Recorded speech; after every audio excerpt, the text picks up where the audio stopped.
A cool नामा data, China को भारत मारेगा चांटा। और वो चांटा इतना झन्नाटेदार होगा कि पूरी दुनिया कोरोना को भूल जाएगी और बस इस चाइना के थप्पड़ को याद रखेगी। तो जैसा कि आपको पता चल गया है that today we are going to talk about China. जी हाँ, चाइना दुनिया के लिए ऐसे है जैसे बॉलीवुड के लिए करण जौहर। ना ये खुद का कुछ अच्छा बनाएंगे, ना ये दूसरों का कुछ अच्छा चलने देंगे। जैसे करण जौहर सुर्खियों में चल रहा है अपने नेपोटिज्म की वजह से, वैसे ही चाइना भी सुर्खियों में चल रहा है, चाहे वो लड़ाई हो, झगड़ा हो या कोरोना हो या फिर इसके चाइनीज़ माल और चाइनीज़ ऐप। चाइना के सामान का भी क्या कहना, ऊंची दुकान और फीके पकवान, चाहे वो मोबाइल गेम्स हो, ऐप्स हो, खिलौने हो या फिर कोई भी चाइना का अदर प्रोडक्ट्स, बस खरीदो, चलाओ और ख़राब होता देखो। उनकी ड्यूरेबिलिटी बस उतनी ही होती है। और तो और आजकल तो चाइना के गुब्बारे भी फुलाते ही पड़ जाते हैं यार। और कॉपी पेस्ट करने में तो चाइना इतना महान है कि भैंस के गोबर को भी हूबहू कॉपी कर दे और भैंस को ही दिखा के बोले ये देख, ये है मेड इन चाइना। चाहे वो भैंस का गोबर हो, एप्पल का फ़ोन हो या फ्रेंच आर्किटेक्चर, सालों ने इन सबको कॉपी किया हुआ है। खुद की तो भाइयों इनकी शक्ल भी नहीं है, वो भी इन्होंने जापान वालों की नकल बनाई है। आप खुद ही सोच सकते हो, ये कॉपी करने का सिलसिला उस ज़माने से चलता आ रहा है जब चाइना नहीं था। चाइना धरती का बस एक टुकड़ा हुआ करता था। और तो और गाइस, जब इनका घर में बच्चा पैदा होता है ना, तो उसका नाम किसी पंडित को बुला के या फिर गूगल पे सर्च करके नहीं रखा जाता, बल्कि बर्तनों को फेंक के जो आवाज़ निकलती है उससे डिसाइड करते हैं कि बच्चे का क्या नाम रखा जाएगा। ची चू, चैंग चैंग, चैंग पू, बाओ, फूहू, मुझसे तो बोले भी नहीं जा रहे यार, ऐसे नाम होते हैं इनके।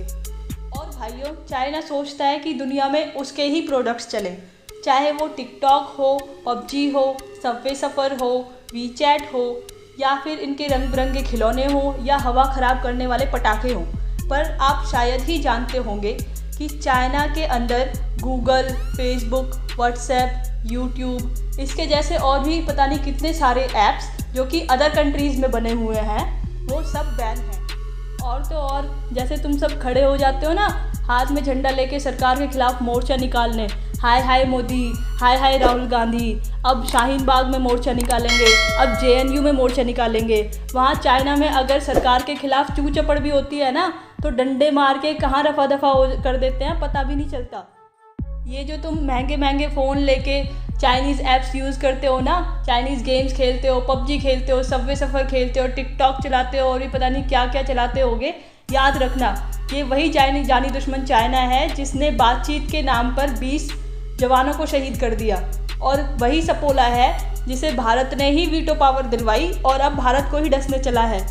इस चीन को ये नहीं पता कि ये भारत जब इसका सारा कॉपी किया हुआ घटिया माल खरीदना बंद कर देगा तो ये पाकिस्तान की तरह हाथ में कटोरा लेके भीख मांगता हुआ ही नज़र आएगा। हद तो तब हो गई जब एक आईफोन का चार्जर खरीदा गया और उस पर लिखा हुआ था मेड इन चाइना। ये बात जब ट्रम्प को पता चली तो उसने चाइना को उखाड़ फेंकने की कसम खाई।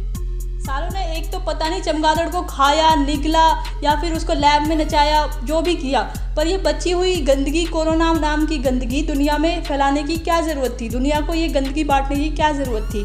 कोरोना खुद से तो निकला नहीं गया और हर जगह दूसरे देशों में अपने चाइना वालों को कोरोना खिला के भेज दिया और वहाँ जाके उल्टी करवा दी। दुनिया भुगत रही है अब ये कोरोना नाम की बीमारी, महामारी, बदहज़मी चाइना की और भुगते दुनिया।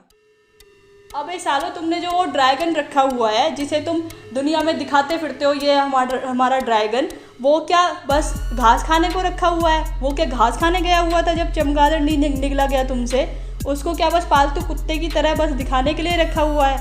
बस दोस्तों, आखिर में बस यही कहना चाहूँगी, जैसे जापान पर एटॉमिक बम गिराने के बाद अमेरिका तरसता है वहाँ अपनी एक सुई तक बेचने को, वैसे ही भारत का इतना बुरा सोचने के बाद चाइना भी इंडिया में घटिया सामान बेचने को तरसे।